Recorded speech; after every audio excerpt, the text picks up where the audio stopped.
We're happy to announce that we have just launched the Curious Builder Collective.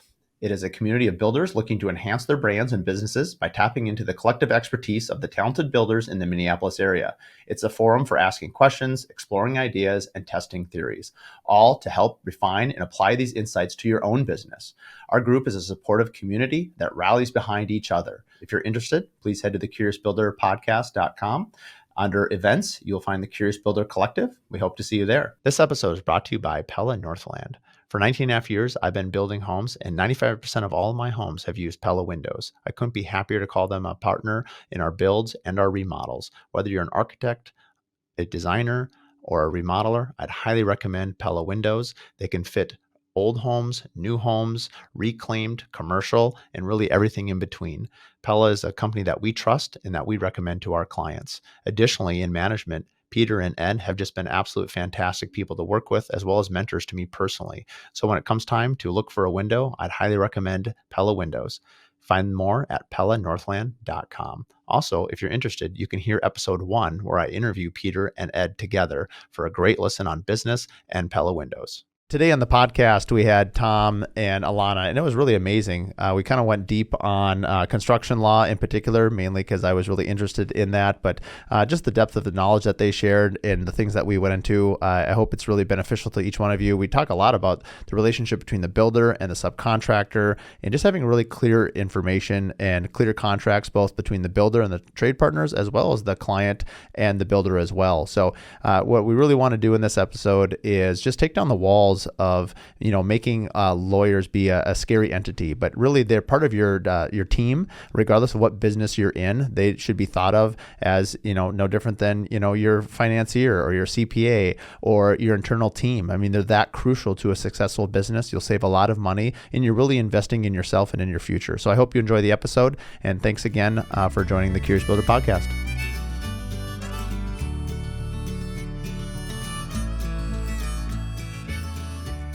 Welcome to the Curious Builder Podcast. I'm Mark Williams, your host. Today I'm joined with Tom Priebe and Alana McIntosh from Helmuth & Johnson. Both of them are lawyers. Welcome, guys. Hi, thank you for having us. Well, we've had a lawyer on before. We had Stephen Yaka on once before. We called him the Dirt Lawyer. And rather than going to each one of your bios, I want to give you guys a little brief moment to explain, yourselves and what you've done. But I really want to talk about on today's episode of why builders need to make lawyers a part of their team, and why, everyone talks about their bankers. We talk about your interior designers, your architects, your trade partners, but very rarely does someone say like, "Oh, I'm so excited. I get to talk to my lawyer today. I feel like it's a huge missed opportunity. So I want to break down some of those walls. So why don't we start with you, Tom? Tell us a little bit about yourself, why you chose, construction law in particular, and then we'll switch it over to Alana.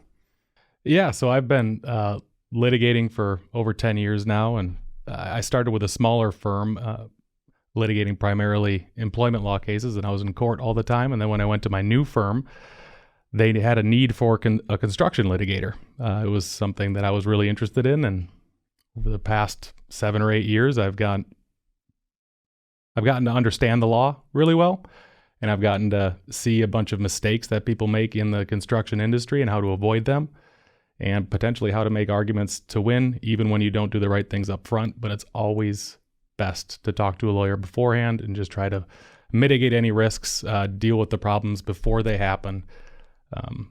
So people, when they do call me, because I am a litigator, normally they'd already made those mistakes and we're trying to undo those mistakes, and it's much, much, much more difficult and more expensive. Right. And did you always know that you wanted to do construction law, or what was it specific about construction law that was an interest of you? There's always multiple parties in construction law, and I like litigating. I like trying to piece together the entire story, and construction law gave me that opportunity. It's also very statute intensive, and I like researching the law. I like understanding it, trying to guide my clients through that statutory scheme. Because if you're not a lawyer, you don't understand it. There's a lot of nuances. There's a lot of different ways you can protect yourself, and there's a lot of ways you can hurt yourself. So I just like the nuances. I like the multi-party aspect of it. And how long have you been practicing now? Since 2013, so going on 11 years. Okay. Well, very good. Over a decade. And Alana, why don't you tell us a little bit of what kind of law you practice and a little bit of your backstory? Yeah. So I am a commercial transactions attorney. So unlike Tom, I help people put together deals. I document agreements. And mostly what I focus on is real estate, mergers and acquisitions, and corporate law. And that kind of encompasses construction law too, because construction tradesmen are basically entrepreneurs. They're business owners. And so they do need to have contracts in place. They need to have their corporations in order. And sometimes they buy and sell businesses as well. So I get involved in a lot of that stuff. Excellent. And how long have you been in this area of law practice? About 20 years. Okay. Double decades. Well done. Right. One of the things I want to talk about are just what are some things that, some common mistakes. Most of the people listening to this podcast are going to be likely business owners or aspiring business owners. And, if you're going to start a company, from the law point of view, writing your contracts, things like that, what are some key tips that you would give people other than, of course, reach out to a lawyer right away to kind of help you, but where would they even go? I think a lot of times people don't even, they ask for a referral, which they certainly ask me at the Curious Builder, and I can give them one. But, in general, how does it seem that most people find their way to each one of you? I can start. Most people find their way to me because they find a contract online that they think looks good and they want to use that for all of their jobs. That's and so it scary. doesn't work out. So if you call me beforehand, we've got a great team of lawyers. We can help you draft a contract. It should be tailored to specific projects, specific homeowners, or specific customers for that matter. Because there's a lot of different nuances to it, and there's a lot of different requirements depending on the kind of job, the kind of client that you're working with. And you need to make sure that you address all those issues on the front end, because if you're just going to have them sign a 1 or 2 page contract that you found online, a lot of people don't want to pay their contracts. And a lot of people don't want to pay for the projects when they're done and when they see the price tag. And then it's very difficult to try to recover that money afterwards with a contract that is probably not going to be enforceable. And Alana, what would be some first things that you would look at? This is kind of your expertise in kind of even brokering deals, but how is it? What would be some first steps that you would advise people to take when they're about to either start a business or have their first contracts written? Yeah, I'm sorry. I would say that you have to have a good team. I think you touched on that a little bit earlier. You'd need to have a good accountant. You need to have a good insurance broker. You need to have a good attorney. And if you're doing construction work, obviously you need to have a good team internally. But with respect to the law, I would say, definitely start with a good set of documents. Contracts are extremely important, and everybody thinks that they're really expensive, but they might be kind of an investment from the initial component, but ultimately they're not. If you think about it, let's say I just spent a couple of hours working with a brand new client who's getting into the construction business or has been in the construction business for some time, and he's just going off on his own. He probably spent a couple $1,000s putting together a good construction contract that has all of the statutory requirements in it, pre-lien notices and everything that is required by law. And he's going to utilize that contract for every single construction transaction that he enters into for probably 5 years. We definitely will look at it and update it as long as that's necessary. Maybe the laws will change over time, and then you need to do some revisions. But ultimately, that is going to be really important to him in mitigating any liability or risk. And it really, at the end of the day, he's going to make hundreds of thousands of dollars utilizing that one contract. And also, I would say that you've got to have a good insurance broker, because the insurance brokers are going to help you make sure that you're not, that you can shift the risk, for instance. There's always going to be indemnification provisions within contracts. There's going to be insurance considerations that you should be aware of, that insurance brokers can tell you, to watch out for. Get a good CGL policy, get a good, personal injury property, make sure you've got workers' compensation, and make sure that your corporation is actually in order. So if you have a business partner, for instance, you want to think about how you're going to be handling things down the road with that business partner. Are you guys going to be sharing in distributions equally? Are you going to be voting on certain things based on percentage of ownership, or is everybody going to, have a say in certain major transactional decisions related to the company?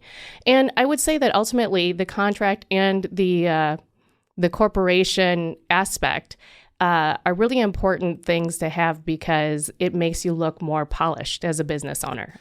I 100% agree with that. I've had clients before, especially I just speak for myself, but like as a high-end custom home builder, I'm building for a lot of people that own their own companies or are used to contracts, probably even more than I am. And so having a good contract, it's almost like they sort of appreciate it. Like they're like, okay, this guy gets it. They understand that, in order to have operate a good business. And I've heard too that a contract really is there for when things fall apart, and like hopefully you don't need it, but if you do, there's kind of a structure around it to sort of, to your point earlier, Tom, like prevent things, but also it's clear communication. Yeah, I think in the front end, like we do a lot of photography, and we'll have right in our contract, like we have the right to photography your house and do video and to post on it. Now, if they don't want to do that, then they need to negotiate that on the front end in the contract.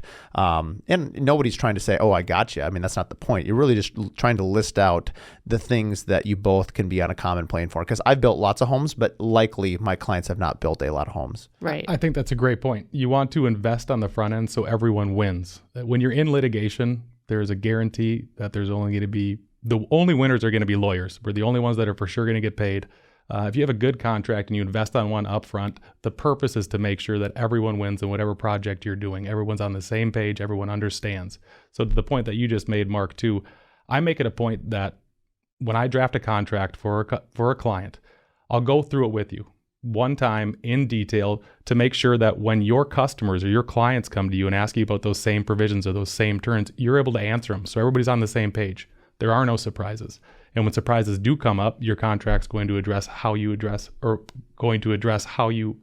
overcome whatever those changes are going to be, or how those changes are going to be paid for and documented throughout the way, just so that no one's caught by surprise, no one gets angry and starts fighting over, change orders, which are probably the number one biggest things that are litigated, or delays are also a really common one. So it's important that you address those events before they happen, I think. And putting aside the legal component of this, as a person who's been on the other end of a construction contract, when somebody comes to my house and they want to remodel it, if they don't come to the table with a really good contract, something that looks more like a contract versus just like a sheet of paper with a bid, I'm more likely to think that, oh, this person's very polished. They have been in the business for a long time, or, believe that they are going to take attention or pay attention to details.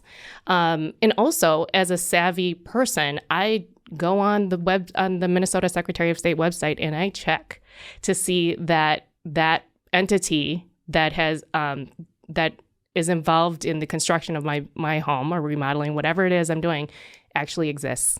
Oh, interesting. I know some builders do. I'm a very trusting person. So, ultimately I'm going to make a value statement on somebody. And so far in 20 years, I've made bad calls before, but it's not like to the point where like they couldn't afford anything, right? But, I think you get to a certain point, it's like, are you asking, it's not quite like a bank. Like I'm not asking for a full list of your financials. Like, obviously, put me in touch with the bank. We know you have a loan, some of those things. But, a lot of it there's still a high degree of trust, even though you have a contract. And, I still tell my clients that the most important thing, we have a contract and it's there for clear understanding, but it's still the relationship, this is kind of like the minimum standard or the clear standard, but really you're trying to do so much more for the client. And, very rarely does the contract ever come back out. It's usually when there's some confusion later on over change orders or over something that they're like, well, I didn't realize that's how you did it. And, it could have been an error of communication on my part. And I've had times where I maybe I even wrote maybe there's like some addendums where you can write stuff in where, I didn't explain myself very clearly. And so then you have an opportunity to kind of restate it. And they're like, okay, in the spirit of we use that a lot. Like in the spirit of the contract, we understand what you were trying to do and we agree with that. So it's really going to just try to be reasonable.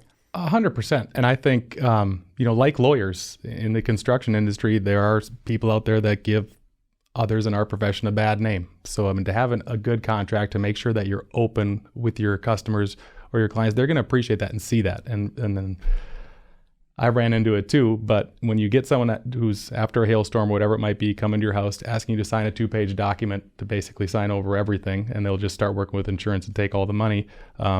People aren't really apt to do that unless they understand where you're coming from and you explain it to them, including the contract and why it might only be 2 pages. Mm-hmm. How do you know? One of the things I want to take down is, people, don't check with, let's say you've created the contract and then you're in a situation where you're going to update it. I know I've been guilty of this for years. It was actually really funny. So I'd have my original contract. I now have a folder that says original contracts only. And then I have my job contract folder of the ones I've modified. Because, Tom, I'm building you a house. I'm sure I'm not the only builder that's done this. I have my contract. It's up to date. It's snuff. It's awesome. I paid my money. This contract is ready to roll.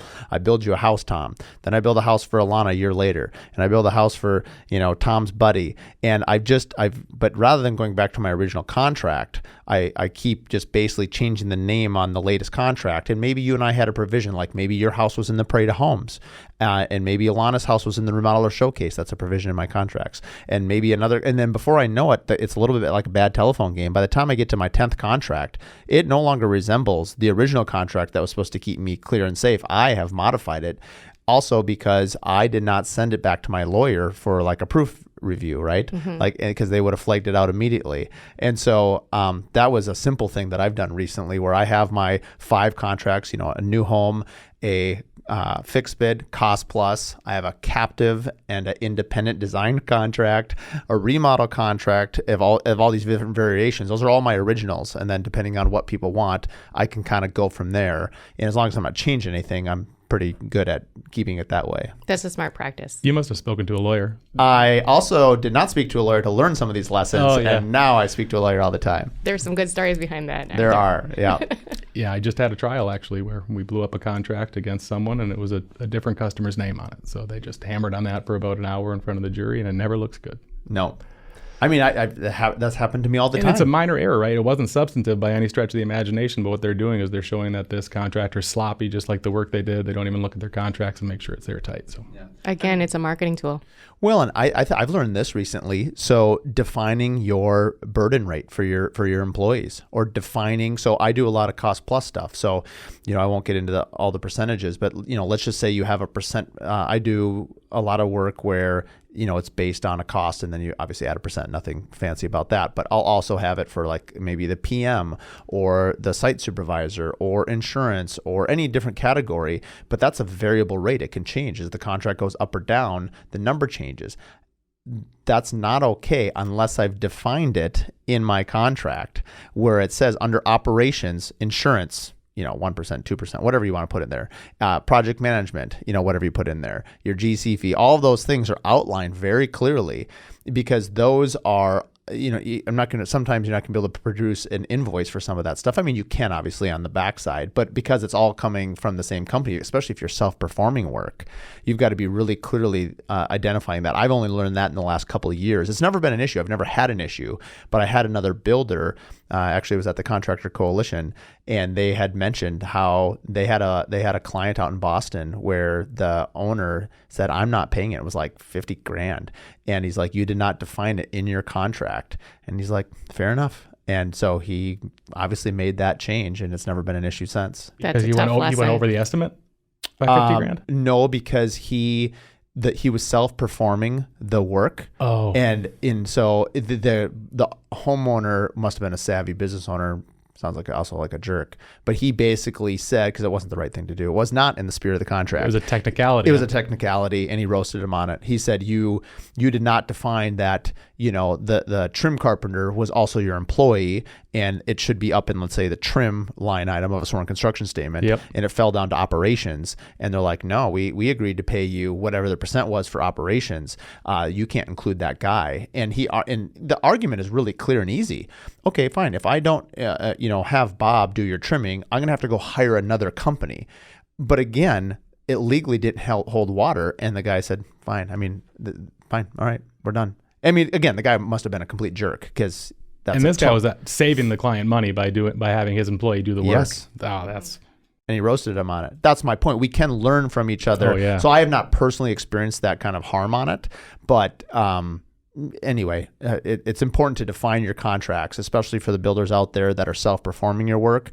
Make sure you have vehicle expenses. You have, however you're doing it, make it very clear so that even in your contract, it explicitly states that, so that if you ever have to face Tom in litigation, he can't take you apart.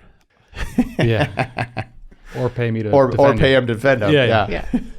But defining those things in the contract, and then I will say again, people don't read contracts all the time, so it's also really important to explain it to your customer. I think that's a marketing tool in and of itself. It's just being open and honest with someone. That's what I try to do in my profession too. Again, there are a lot of bad contractors, just like there are a lot of bad attorneys.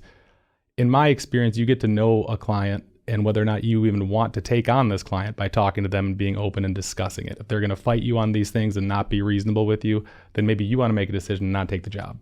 Yeah, we talk about it all the time on the podcast, but identifying your ideal client. Yes. And I've referred, or I've been talking to lawyers before, and it's like at certain points in their career, it must be analogous to being a model, a remodeler. You're looking for hours to bill, and this particular lawyer is like, I don't need the headache. This person doesn't seem like a good person. It's not someone I want to represent.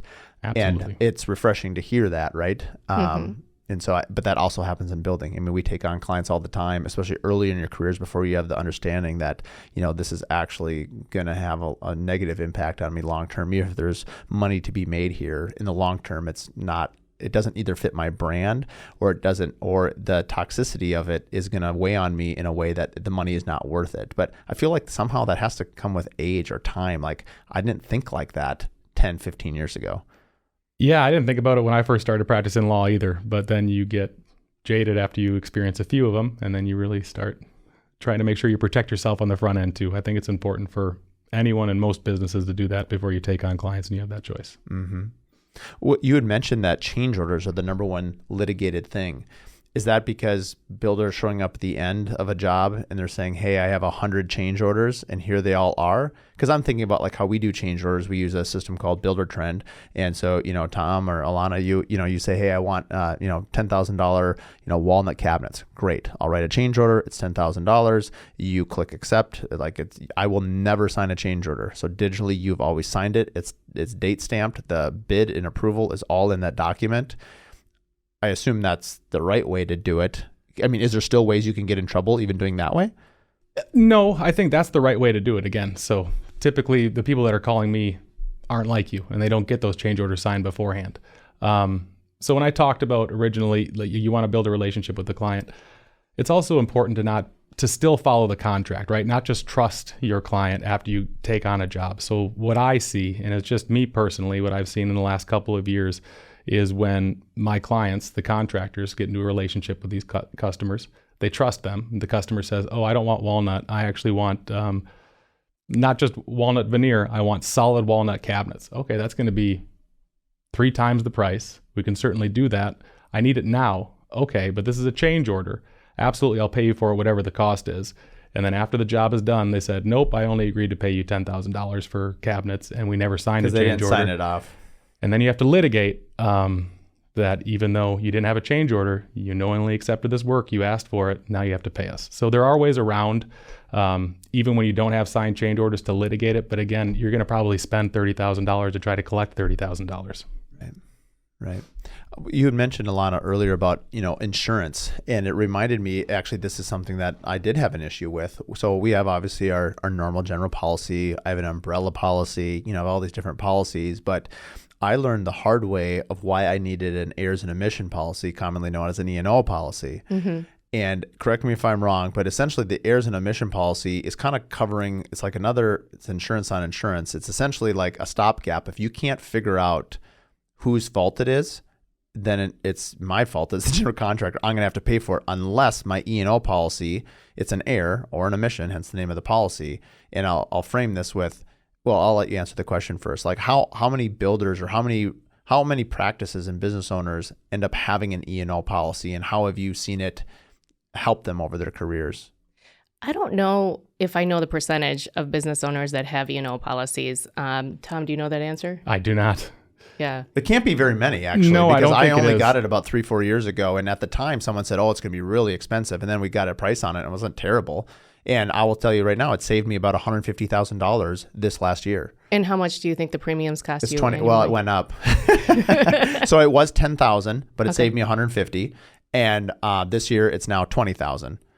And so I'd say that's a good ROI, though, if it saved you $150 on $10,000 agreed. policy. And the reason I did it, and I've learned so much about insurance and law over the last couple of years, unfortunately, as I feel like I'm an armchair quarterback here, looking in. But one of them was there was a survey mistake. They could blame the project manager who was on my team. So it's like, no, but we did a $30,000 concrete foundation wall 12 inches off the survey mark, which in a normal community, 12 inches, not a big deal. The particular area that we did it in, we had to get a variance to get that. The area was super high. The political climate around building was like astronomical. I look like, I'm Darth Vader to the people in that particular community because I build what my clients want. And so that's not what they wanted. And so anyway, it was a very unusual time. So anyway, long story short, I thought, I'm going to fight this, go for another variance, get the whole public all worked up, delay the project. My client, I'm going to have to pay for it. It's somebody's mistake. It's not my client's. This could take 6 months, could take a year. It's just going to giant sit there. So I made the decision on a Friday. I still remember. I told my excavator to tear out the wall. So he demoed the whole thing on a Friday. We repoured it the following Tuesday. And I told the client about it, but I paid for it. It was $30,000. And we just moved and we moved it. It was such a waste. We moved all that entire house foundation 12 inches because of how that all went. And anyway, when I tried to submit it to my insurance company for a claim, they said, whose fault was it? I'm like, I can't tell you exactly whose fault. Everyone had a chance to stop it. The surveyor could have had a chance. The concrete guy could have had a chance, but it's not like a deliberate failing, roof leak or a window that broke and leaked water, something dramatic and easy to point at. And they said, I'm sorry, there's no coverage. And I was at that point that I said, this is ridiculous. There's got to be insurance for that. And that's why I got the E&O policy. Yeah. And on a somewhat related note, you use subcontractors, right? I do. And do you have a subcontractor agreement that requires the subcontractor to carry their own insurance? I do. Yep. Yeah. I think that's extremely important because oftentimes it's not your fault. It's somebody else's fault. And, you're the general contractor, so you ultimately end up taking the blame, but your contracts with the subcontractor should identify who's responsible, whose insurance should cover those kind of mistakes that are completed by a third party, the subcontractor in some particular cases. Your insurance company might deny the claim because it wasn't your fault. You didn't do the work that ended up resulting in the damage. And so if your subcontractor doesn't have insurance and you don't have... Wait, the subcontractor does not have insurance? No, if the subcontractor doesn't have insurance, then who's going to hold the bag? Yeah, it'll be me. Everything ultimately comes back to the general contractor. I've found out no Absolutely. matter what. And so it's like, I think, I'm a bit of an optimist and probably delusional, but we had a situation where it was not our fault. The company, stellar company, I'm like, they got this. And, I consulted my lawyer. Shocking, called my lawyer and asked him for advice before we got into a situation. I'm like, well, if this, particular client would sue this company, he's like, no, that's not what's going to happen. They're going to sue you because you hired that and you're going to be tied in. Now, you could do joint defense and all that stuff, but he's like, no matter what, you're going to be brought in. But Mark, to help protect yourself, you would have a subcontractor agreement with the sub. 100%. And you would ask within the subcontractor agreement that the subcontractor gets an insurance policy that names you as an additional insured. Absolutely. And so that is where you protect yourself. You can do whatever you have to do. That doesn't mean that you're not going to get sued, but at least in the event that you are sued, you're protected. You have other other people to look to, other avenues, other risk mitigation methods. 100%. And, not only do we have a contract with our subcontractor, we'll do an annual one. We probably should do one per job, but that's pretty tedious. So, but we have one, just an annual subcontractor agreement that we keep up to date.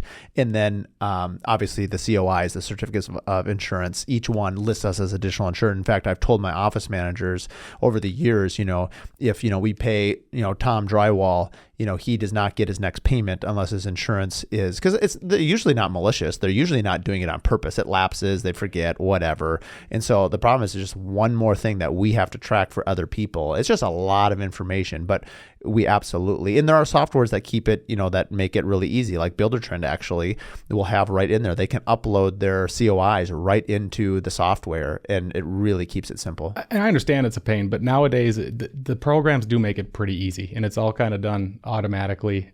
You need to follow through with it. If your contract says you're going to, provide this information, your subcontracts, if you're going to provide this information and make sure you have a certificate of additional insurance, make sure you follow through on it and actually get it, because if your subcontract says that you don't actually get it, then you get the claim. How are you going to tender it to their insurance? And then you're going to try to unmake the mess. We had another one going back to this E&O policy. Anyone out there listening, I'd look into one. It's helped me a lot. We had one where there was a clear failure. So finally, my insurance guy, I said, I haven't found a loophole. It's finally, we found like a thing that actually failed. And the companies that their product failed refused to stand behind it. It was an international company. And they're like, you can sue them or, kick it up the chain to your E&O, because my general policy would not take care of it. And my E&O did cover it. And I was like, wow, I felt so fortunate that was the case. Otherwise, I would have been in a really tough situation. I would have either had to have the client sue me, or I would have had to, take on a suit against some giant international company. And who knows how that would have gone. Difficult. Yeah, difficult. So yeah, all insurance is good. Again, it's a big investment, but it is just that. It's an investment. I don't want to sound like a lawyer because I'm trying to be likable here, but when you start talking about like the insurance claims and the surveyor, I'm like, oh, that sounds like there's going to be a lot of parties in that litigation. Yeah, so for you're sure. very, very lucky. And I told a lawyer this, and he goes, it's too bad your E&O called it. He goes, you could have been my lead plaintiff in a class action lawsuit, because it turned out there was like 100 homes like this. And my ears perk up. I'm like, what? Yeah, and I was like, what is that? He's like, a couple of years and hundreds of thousands of dollars. And it was like, oh wow, that sounds like a real rigmarole. But yeah. One of the things that you had, let's talk a little bit about pre-lien notices. Most of the builders would know about this, but I feel like as I see contracts come along, very few of our trade partners and our subcontractor partners exercise their pre-lien notice. So I can explain it, but I'd rather have you explain it. Why don't you explain a lien and why you need to pre-lien, and then let's talk a little bit about, obviously I'm pre-leaning notice in my contract to all my clients. What kind of protection does that employ for my landscaper or my drywall guy who does not pre-lien? Let's walk through that a little bit. Lake Society Magazine is Minneapolis' premier target market boutique lifestyle and design publication. It embodies the unique lifestyles and design of the Minneapolis City Lakes neighborhoods. From Lake of the Isles to Lake Harriet, it showcases the best in local design projects by both premier builders, architects, and interior designers in this area. Lake Society Magazine has the look and feel of a national publication with glossy covers, high-end finishes. It's mailed directly to upper bracket single-family homeowners in the City Lakes area, and it's the perfect local coffee tabletop publication. Subscriptions can also be available through the website lakesocietymagazine.com. Additionally, publisher and founder Karen Steckel has over 27 years in the local magazine publishing industry and has a passion for high-end photography and quality graphics. Her commitment to quality, visual simplicity, and beauty are strongly reflected in her beautiful Lake Society magazine. This episode is brought to you by Adaptive, the software for builders that automates draws, budgets, and bookkeeping with AI. For over a year now, I've been partnered with Adaptive, and they've just been an amazing game changer in terms of efficiency in our time and all our bookkeeping. From the time we get an invoice, we import it into their system. The AI codes it, cost codes it, job codes it. All we have to do is review it, pass it through the people internally in the office, all digitally, and then it gets approved and paid all via ACH. It's becoming extremely fast and saving us countless hours a day and a week. When it comes to draws, all of our budgets now are set in Adaptive as well. So now when we cost code against the draws, we can do our change orders, and then with a click of a button, we can submit these draws to our title companies or to our homeowners for faster payment. If you're looking to save time, and if you're looking to be accurate, I highly recommend Adaptive. Additionally, if you'd like to listen to one of their founders share the story of Adaptive, you can listen to episode number 15 on the Curious Builder podcast. Yeah, so you obviously want to get a pre-lien notice so that in the event there's an issue with payment or you're not paid, you're able to secure that payment through the property that you're performing work on. There are specific statutory requirements in order to secure that right. So if there are issues down the road and you're not paid, then all of a sudden you say, well, I'm going to file this lien on your property. If you didn't provide the pre-lien notice and if you didn't follow up within 120 days of the last date of the work, filing that lien and following through on it, you're going to be without the easiest recourse, which is a lien. Otherwise, you're going to have to try to go to litigation and argue contract law or some equitable law like unjust enrichment to try to get that money back. It's a statutory remedy that allows you to actually follow through and collect money along with your attorney's fees. It's the easiest way to do it, and you need to make sure that you meet all the requirements under the statute to preserve those rights and make sure your subcontractors do as well. So that brings me to a good point. So we're building, let's just say a $2 million home. Like obviously it's my contract. So my pre-lien has been notified when they sign the contract. So I'm covered. I usually see the big companies. I see the lumber yard. I see the roofing and siding company. I see the window company. That's about it. Most of my trade partners do not pre-lien, because usually I have to tell my clients. Years ago when I was first starting building, I'd always get a call from Mr. Johnson, and Mr. Johnson would be like, hey, I pay you a lot of money, why am I getting a lien notice? I'm like, calm down, Mr. Johnson. I haven't even started your home yet. That is a pre-lien notice from the lumberyard. That is just saying that if you don't pay me, if I don't pay them, they have the right to. So I'm just explaining to them. It's like, so I found now, obviously I just educate them right away at what that is. But to the original question, what happens if the drywall company does not file a lien? Well, then they're not going to be able to go after the money from the homeowner. They would probably sue the contractor. So they'd have to sue me.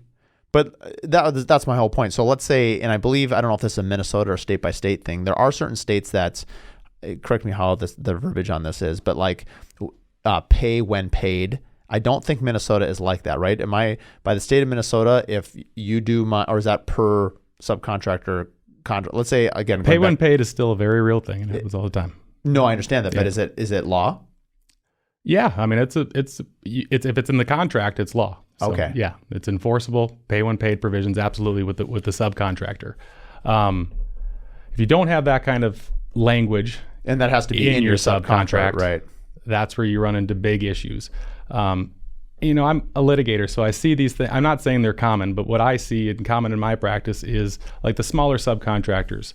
They're not paid for a job because the general wasn't paid. Then all of a sudden, those smaller subcontractors are going to come to my client, the general, and say, well, we expected you to give our pre-lien notice for our work. That's not how the statute works. You have to do your own pre-lien notice to the homeowner, make sure they get it.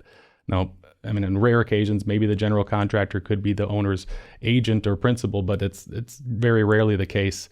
So it's really important that no matter how small of a sub you are, you provide your own pre-lien notice. You want to protect your own rights as well. Is my experience pretty common? I mean, like I said, there's probably 100 trade partners and I see 5. Yeah. And I always thought, we pay our guys. We've never had an issue. So they've never really had an issue either. I assume too, there's a bit of, burn me once, but you're not going to burn me twice. Like, if you have a reputation of not paying someone, you're not going to get good contractors to do your work either, or trade partners. I mean, that's the recourse, the fallout of it long term. I think that's the result of your trade partners not having good legal counsel who have advised them that they should serve their own pre-lien notices because they can't rely on yours. Mm-hmm. Well, I hope they listen to this podcast. Some of these other 5 common mistakes that you see, what are some other common mistakes that you see? You touched on it, but so if you're going to use a contract, like even just a form template, make sure you're very clear on the pricing. So some people do cost plus, some people do the fixed price contracts. Make sure you're really clear and you explain it. You don't just say cost plus or fixed price contract. You actually explain what that means in the contract. Also, the notice of cancellation, I've seen a few times. So the notice of cancellation is a little bit nuanced, I suppose, but for like those storm repair contractors who go out and they're going to collect insurance money and help you file the claim and pursue that money, whatever it might be. You need to provide in your contract when you sign with the homeowner a 72-hour cancellation notice. What that means is they have 72 hours to cancel the contract. And what I've seen is that sometimes the contractor will just start the work before that cancellation period is over. Then the insurance claim is denied or whatever it might be, and they're not going to get paid for it. You're not going to be able to recover your costs out of pocket because you didn't have that cancellation notice. And they cancel it beforehand or whatever it might be. So in those events, you want to make sure you either provide that cancellation notice, and you make it very clear that if you're going to do any work in the meantime during that 72 hours, that's going to be an emergency service that you're still going to get paid for regardless of the outcome for the insurance claim. Maybe they should add that to change orders. That was an emergency change order. Yeah, maybe. Or just have a separate writing, separate document saying the homeowner is going to pay you for it, right? There are bad homeowners out there too that always try to find ways out of paying. So, and actually the cancellation notice has to be a certain font size, and you have to provide 2 copies of it. Oh, wow. So yeah, certain things to know that if you talk to your attorney, you know, just that little tidbit of information can save you a lot of headaches. I mean, it's funny now that you mention it. I mean, there are things in my contract that like it's giant bold. I didn't even think about. I thought they were just being kind and like really making it clear, but it's like they want to make sure they're hitting whoever's reading it over the head with like notice. Yep. It's Correct. a Minnesota statutory requirement. Minnesota is an interesting state for law, from what I'm told. So, like, I've heard like you go to Wisconsin, it's a little bit of the Wild West. You know, like here. Tom's from Wisconsin. I love that you're using it as an example. Well, from law, so like I've heard before. So like in Minnesota, if you're a builder, we have a 1, 2, 10 policy, right? Yep. 1 year craftsmanship, 2 years parts of service, and then 10 years structural. And you can't have a client, waive it. It's against the law. I couldn't say, hey, for $10,000 more, waive all my warranties or anything like that. That's illegal. But it sounds like Wisconsin, you can kind of do a whole lot more. How much does this law vary state by state? And why is Minnesota's so stringent? Because I've been told that like commercially, like it's nothing compared to residential. Like residential, we're held to a way higher standard than, let's say, a big commercial outfit building a skyscraper, which seems kind of laughable and crazy. Why is that? I'm not sure, and I'm not even licensed in Wisconsin, but I've heard the same things. I love Minnesota, and Minnesota, I mean, our legislature's done a very good job to protect homeowners. It happens all the time with the contractor recovery fund, whatever it might be. I think Minnesota, what we've done a good job at is making sure that residential consumers aren't burned by some of those bad actors, similar to attorneys again, but it happens all the time. So what I think Minnesota's trying to do is protect just your common everyday homeowner from getting burned by some of these contractors who are going to take your money and not do any work for it. That makes sense. Yeah, I'm not sure about Wisconsin. Right. I think Minnesota is just very consumer protective, and that's why it doesn't really those requirements that apply in the residential contract world do not apply in commercial, because it's I think that the legislature views it as more of a two sophisticated parties contracting with each other, as opposed to the residential consumer. Actually, that's the logic that's made the most sense I've ever heard. You have two sophisticated parties, which is debatable, but that we'll say that. But at least it's B2B, two businesses that are understanding what they're getting into, where you're trying to protect a consumer that is like, they have another job, they just want their house built, they're not, or remodeled or whatever. Or a big hailstorm comes through and there's all these out-of-state contractors that are coming trying to pitch you with work. Like, we're going to try to protect the consumers as best we can. Right. That actually makes sense to me. Talk to me a little bit about delays. Like, obviously during COVID, it was wild times to be a builder. I mean, frankly, any business owner or anybody in the United States. But from the long lead times and delays, I just have, you see here, one of the 5 common mistakes is delays. What do you mean by that? I mean, you don't address it in your contract. Instead of just saying delays that, are out of the control of the contract or whatever, it's probably pretty important to explain specifically what some of the bigger delays are. I also think it's just as important to make sure that your subcontractors are held to the same standard, right? So if the general is held up or delayed by a sub, the general is going to be on the hook unless you can pass that on to the subcontractor as well. It goes back to being not particular is probably not the right word, but making sure that your contract covers these things and you address the problem before it happens. If there's a delay, how's it going to be handled? What is a delay? What are we going to categorize as delay?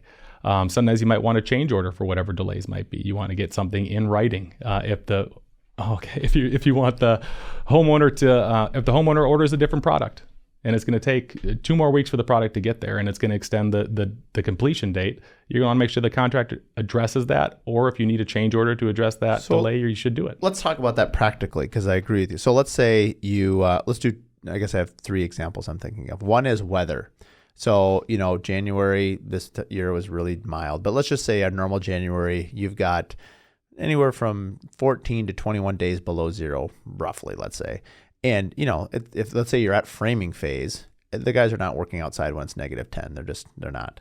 So do you define a weather delay in your contract, that a weather delay is anything below 5 degrees? Like, how do you define that? Yeah, I'm not sure you need to get into that much detail. I don't, but what I'm saying is I think you should say that, in the event of a delay caused by weather, something like that, we will inform you. We'll try to give you as much advance notice as we can. It may extend the deadline for completion. We're not going to be held to it if the weather is. Okay, so let's follow this all the way through. So is this an email? I mean, I know documentation is always nice, or I'm guessing where I'm thinking of this is like someone else gave me this as advice, and I haven't done it yet, but I wrote this down while you were laughing. Talking. That's why I'm laughing so hard, is because doing a $0 change order that addresses the schedule in Buildertrend, for instance. Yeah. So I could say, like, we had one recently where the city took 30 days extra to review a permit, and it turns out they even sent me an email saying, "I'm sorry, it got lost in our system. We didn't even look at it." And I've told the client this. They remember it probably right now. Are they going to remember it 8 months to a year from now? Unlikely.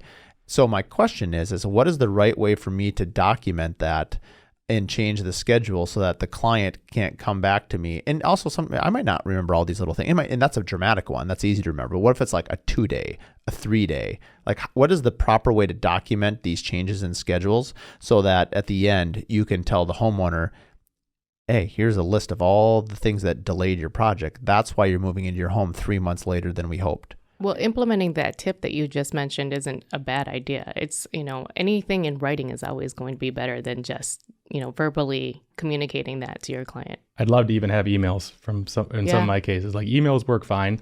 But to your point on, trying to be practical, if you're going to take on a job in the middle of the winter, then maybe make sure you don't have an unreasonable deadline. Maybe sure you build in those days on the front end. Just because your customer or client says, I want this done by this date, you have to say, well, it might be this date. Let's make the completion date. Let's build in a few days for weather potentially. But otherwise, yes, I think document as best you can. Maybe send the change orders, ask them to sign the change orders for delays, whatever it might be. The more you document, the better at the end of the day. If it's not a huge delay or you're not overly concerned with it and you don't want to scare the customer or the client, then maybe an email would suffice. I think most likely they're 2 days here, 2 days here. And so people don't think to document them. They build up. That's the thing. You have 14 2-dayers. Oh, that's a month. So after you start getting to a month, or after you start getting to maybe a week, you're going to start wanting to document it. And then, yes, it'd be best if the homeowner signs off on it. Right. Well, I'm going to have to make that. So back to defining things in your contract. One of the things that I've been interested about, so as a cost plus builder, you can pick whatever percentage. So just for the sake of this conversation, let's just pick 10% for an easy number. So you have a good deal. You have 10%. Is that markup or is that margin? And the reason I bring that up is I've had it where, how well do you have to define it? And for those that don't know, and don't feel bad because I just recently, when you don't come from a corporate business world, or you haven't been educated this way, and a lot of people that are in building trades don't have that background of education. That's where I love, peer education, things like that, where, I've spoken a lot on the podcast, for a long time I did cost plus. That was a markup percentage. So if I think I'm going to get 10% at the end of the job, I'm actually getting 8%. If I wanted to clear 10%, I needed to charge 12%. And that's roughly the difference between margin and markup. How do you define that in your contract? So now let's say you've waken up, you've smelled the coffee, you want to charge your clients on margin. Do you say like 10% margin, or is everything done in a markup model? How do you define that? I define it as profit and overhead. Like, this is the profit I'm going to make. I'm going to make 10% of whatever the cost of your job is going to be. And we're going to try to estimate as best we can. We're going to document those actual charges along the way, as if you're the contractor. And then at the end of the project, you're going to pay me 10% of whatever I incurred. Okay, if I'm a litigating attorney going against you on this one, which I'm going to lose, but at least this logic I might have on you. Perfect. Okay, so I would say you want 10% profit. Great. I calculate my profit as a percent of goods, not on margin. So you Tom made 10%, as a markup, and you could argue, well, no, I meant 10% margin. You haven't clearly defined it. You just said, what is 10% profits? There's a 2% difference. No, absolutely. I understand where you're coming from, but you have to clearly define what the profit and overhead is. So if you want to define margin, or if you want to define actual out-of-pocket costs, feel free to do so. I think it's best to be clear and say, whatever you're spending on a job, whatever I am paying out of pocket, you are going to pay me 10% above that. Does that answer your question? Yeah, but isn't that markup? Because this is now we're getting that into is the markup, weeds. and I think if you just say profit and overhead 10%, doesn't that cover everything? Yeah, I guess we'd have to look at an Excel spreadsheet. The vernacular on that's a little different, and so I might hire an expert. Yeah, I might hire an expert too, because I think if you're going against cost of goods versus And labor.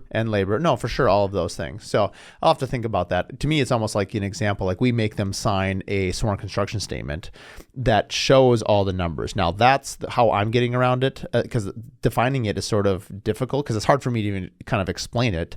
And I'm sure all the people out there that really know their finances are like, oh, you're an idiot, you know how to, and there's a lot that don't. And so I think being clear, if I have a sworn construction statement that lines up everything, and then I calculate it as margin, there's my proof. You've signed it. It's visually. I even showed you how I calculated it. Yeah, even in the estimate, you could even put the actual dollar amount in there, what it would be based on those estimates. Yes. That's a very no, good and we way. do that every time. Yeah. Yeah.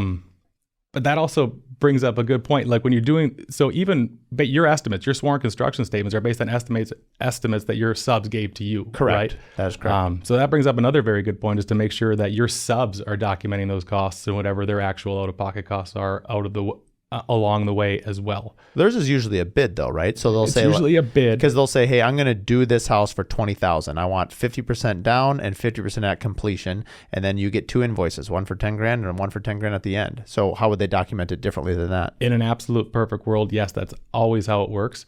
But then we start talking about delays or cost increases, like during big projects, big drawn out projects. Understood. And then you're going to contact me all of a sudden. No, you're right. And I think, I don't know if it was on this podcast, we were chatting about just clear communication and timely communication. I feel like we went through a very difficult situation recently where the project manager was not timely enough in conveying, and when I say timely enough, like it was within 6 months, it was not anywhere close of reasonable, like 30 days, 60 days, fine. But like we got an invoice, we had many opportunities present it to you as the client and say, you're over budget. This is why, because we had a cost increase on, let's say, drywall, because it was a year later, we got the bids and a year and a half later we did the work. It's reasonable to expect that there is a cost escalation in that. But our failing point wasn't the fact that it went up. Our failing point was that the project manager did not explain that to the client until an additional 6 months went by and we closed on the job. He did not document it in time. And that led us to some real, so even if your contract is clear, and they should have paid it, but I waived it because it didn't meet my expectations of when they should have been notified. Yeah, not everybody's like you. Absolutely. Some people fight over those things. Hopefully they're not like me, because I lost a lot of money doing it that way. Clear communication is always very, Always very key. important. And I'm not sure if this is the case for you, but sometimes my clients take on too much work and they're not able to keep all their customers informed.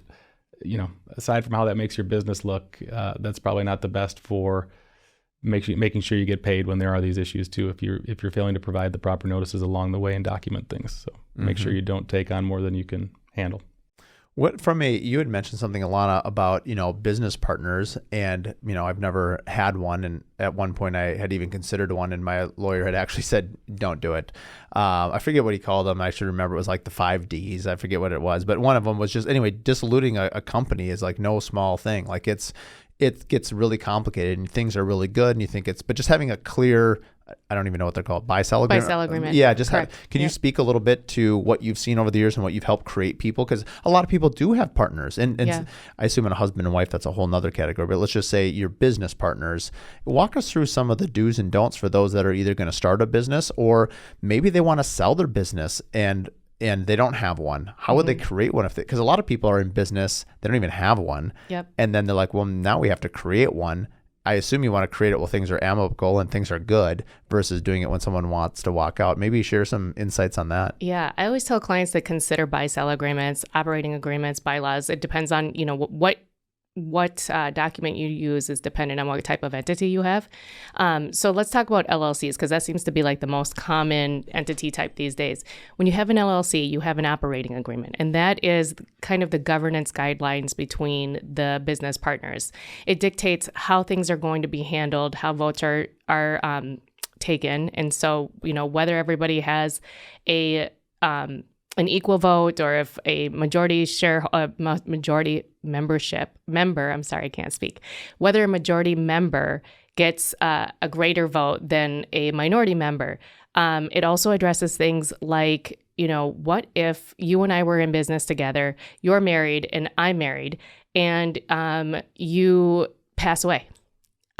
What happens to your ownership interest? And the operating agreement addresses that. So in the event that, you've got things like death, disability, divorce. There's the five. Yeah. Is that what you're thinking about? Disagreement. The 5 Ds. Yeah. In those events, those are called triggering events, right? There has to be a manner in which we handle the other business partner's interests, because most often, Alana doesn't necessarily want to be in business with Mark Williams' wife. We are in business because of our skill sets and what we bring to the table, but she might not be a contractor or a builder. And so, what is she going to bring to the table at this point? I've got only 50% ownership. She's got the other 50%. She gets all the vote, and she gets 50% of the vote and 50% of the distributions, but she can't bring anything to the table. So how is it that I'm going to work with her going forward? Sometimes what people do is they will get key man insurance. So if in the event of your death, for instance, you pass away, we use those insurance proceeds to buy her out. And then I end up owning the company 100%, and she gets what she's entitled to. So those are some ways to handle things like that. But we think of the operating agreement, buy-sell agreement, as like a prenup. You want to get into that prenup before things go sour. Make sure that while everybody's happy and you're on the same terms, that you're addressing those things and you're thinking them through, because that's, it's not fun to think about the divorce when you first get started, but it's absolutely something that you have to take into consideration, and it will help a lot down the line. We've worked with a lot of companies where things just didn't work out, or somebody wanted to move out of town, and they couldn't figure out how to buy the other person out. And that's a really challenging position to be in. If you were, so let's take someone like myself, for instance, like someday I would hope to be able to sell, Mark D. Williams Custom Homes. Let's pretend like that's even possible, because selling construction companies are really hard, especially when it has your name on it, because the low barrier of entry, unless you have assets, and it's just difficult. And no one explained that to me when I was 23, by the way. That would have been helpful advice, Dad. How does one go about, constructing a contract to sell your business? Well, it sort of depends on what you're selling. All right, let's use me as an example. So I'm going to sell my company. Yep. Are you selling your assets, or are you selling your shares? Both the parties have to look at what assets there are, and make a determination on the sales structure. Decide what it is that the buyer actually wants from the company. Are they looking for your goodwill and your trade name? Are they looking for your book of business? Or do they want your accounts receivables? What is it? Do they want they want your employees? Did they not get it all? I mean, why? Yeah, even phone numbers. I've litigated. I don't deal with it on the front end, but I've litigated even like phone numbers. Phone numbers, websites, your social media handles. I mean, I could see that. That makes sense. Phone numbers. That's an interesting one. That's because customers still have your number, and they want that. Make sure that the customers. That's actually a really good advice. Yeah. Is to make sure your numbers are included. You're right. I mean, I've used the same number for 20 some years. Yeah, so the parties get together and they make a determination as to what it is that's actually being transferred from one party to the other and what the value of that might be. And then you determine the purchase price, contact your lawyer, and for sure. Try to get that documented the best you can. How is this transfer going to take place? Am I actually going to just transfer the membership interests I have in the company, or am I just transferring the assets and nothing else? Explain the difference there, because as a sole proprietor, I'm 100% of both. But I mean, so let's say I was to sell my shares, but not my assets. So is that saying I would keep my building and I would keep my trucks and stuff, but that I would sell my name and likeness and those, walk me through what this even is. Well, it kind of depends on how things are titled. Right. So if your building, for instance, that you're operating in is not owned by Mark Williams Homes, and you're selling Mark Williams Homes as a entity because you're selling, are you an LLC? No, I'm an S Corp. You're not. Well, are you a corporation, Inc., or are you Inc. an LLC? No, I'm an Inc. Okay, you're an Inc. Because there's a difference. There's a difference between an LLC being taxed as an S Corp, and then there's a corporation entity, which is, everybody gets those confused, but you're a corporation. So you would sell your shares if your building here that we're sitting in is not under title of the corporation, they're not going to get the building. Right. That's why they keep, sometimes they do it in their wife's name, or they do it in their kid's name, or they do it, and then you have to be really clear during the dissolution. Or that might be part of the deal, saying hey, I'm going to retire early, but I want the rental income, and maybe it's not a single building, maybe it's a sixplex or a huge building, and you're like, you know what, I still want that return. So I can see why that would be negotiated. Yeah, we craft deals like that all the time, where the facility that the business is operating out of is owned by a different entity, and it has other tenants, and so it's not being acquired by the buyer. The buyer buys the shares of the company, and then they lease the space from the seller, who gets to keep the rental income, and then there are other tenants in place. Maybe a last question before we go on some personal stuff here while we close down. How do you hear about this, and do you guys work with employee handbooks and employee contracts? And yeah, the wonderful thing about Helmuth & Johnson is that we actually have a wide range of practice areas. A lot of them are geared towards business owners, and so if somebody has a question with respect to their employment practices, we would refer them to somebody in the employment law department. I do that too. Yeah. As we know what we're good at, we know what we can't handle. Right. So, we're kind of a one-stop shop. The few things that we don't handle are criminal work, bankruptcy, and nobody wants to be involved in either one of those things. So, call us if you have other questions unrelated to mergers and acquisitions, corporate work, real estate, construction, and we probably handle it. Yeah. From as we wind out here, where for lawyers, I always think of referrals being obviously the strongest, but how does let's say a Helmuth & Johnson, from a business standpoint, this may be a whole nother episode, actually, now that I think about the question, what are the primary ways that they advertise and get work, even to you, Tom, and you, Alana? I assume that you guys have your clienteles, as you guys have, I know, Alana, you've been in different firms in your career, but in general, how does a law firm operate in terms of attracting people to them? I'm really lucky because I get a lot of referrals from current and prior clients. I think that speaks volumes to my relationship with my clients because I'm likable and really fun to hang out with. And you're wearing a pink suit, which is killer. Thank you very much. But also, other referral sources might be the same group of professionals we had discussed earlier about, building your team and having good insurance brokers and accountants and, investment bankers. We get a lot of referrals from people like that as well. But we refer work to each other. I mean, when things go to litigation, when things go south, I'll step in. He never litigates matters that I've handled, just to be clear. Her clients get into problems. Yeah. Yes.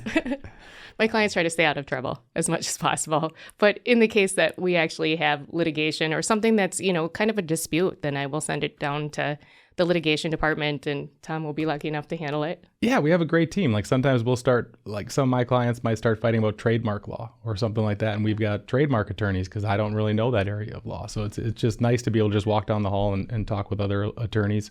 But typically the work that comes to me that's not my own personal clients that have come with me throughout my career is because someone else's client finds themselves in litigation, and that's what I'm there for, is to actually go to court. And actually, your audience might find this to be of interest. We put on a seminar every single year for builders and contractors. We just actually had one. We had two of them in February. I invited you to one, but you weren't able to attend. We will put on an entire day seminar. It's complimentary. You get CE credits for it. We provide lunch, and there's free parking. So, oh man, tell me when the next one is. I'll come, and we'll make sure the audience knows where to go to. Yeah, get on our mailing list for sure. I had a client attend yesterday, and it's wonderful because they're getting about 7 hours of free CE credits and networking with other builders and tradesmen, and getting free lunch out of it. And they got to come see us. That sounds amazing. How do lawyers tend to network? I mean, I've found so much value over the last couple of years in networking with other builders, and just kind of, again, that idea that, the rising tide floats all boats. You're sharing information, and there's a lot of good energy, and they're your peers. They might be your competition. They're your friends. You help each other. Is it similar in the law world, or not necessarily? My experience, yes. I let my work speak for myself, and the attorneys that I hate going against the most are the ones that sometimes if I have a conflict, I'll refer my clients to because they're the best lawyers. So yeah, that's typically how it works, is word of mouth, and I let my work speak for itself. So yeah, I just let everybody know what I do. I think everybody's aware that I'm a transaction attorney. And I think that it's important to get to know other people and learn what they do. And I like to know a lot about my clients' businesses. So I ask a lot of questions. And I think ultimately that has resulted in a lot of work for me, because people they don't want to know how much you know. They want to know how much you care. And so they want to work with people that care. Well, that's a very good one. That's a quote right down. I'm writing that down. I think you guys have that already figured out. Thank you both very much for coming on. Appreciate your support of the Curious Builder podcast as well. And also very much thankful for you guys' time. I know I don't think this is billable, but if it is, it's money well spent. And so if for those that are listening would like to reach out to you, do you guys have individual handles, or should they just go to the Helmuth and Johnson website and find you there? Yeah, they can just go to the website and find us there. Yep, okay. Our bios are there with our pretty pictures. Excellent. Well, thanks again for coming on, and I appreciate your time. And that's all for the Curious Builder today. Thank you for having us. It was a joy. You. We're excited to announce that our first live event is now on sale on our website. On May 16th at 5 o'clock in the North House in Minneapolis, the Curious Builder is going to be hosting Brad Levitt, Nick Schiffer, Tyler Grace, and Morgan Molitor to a panel discussion about networking, marketing your brand and your business, and all things related to the Contractor Coalition, which is coming to Minneapolis on May 15th through May 19th. If you're looking at leveling up your business, I'd highly recommend attending.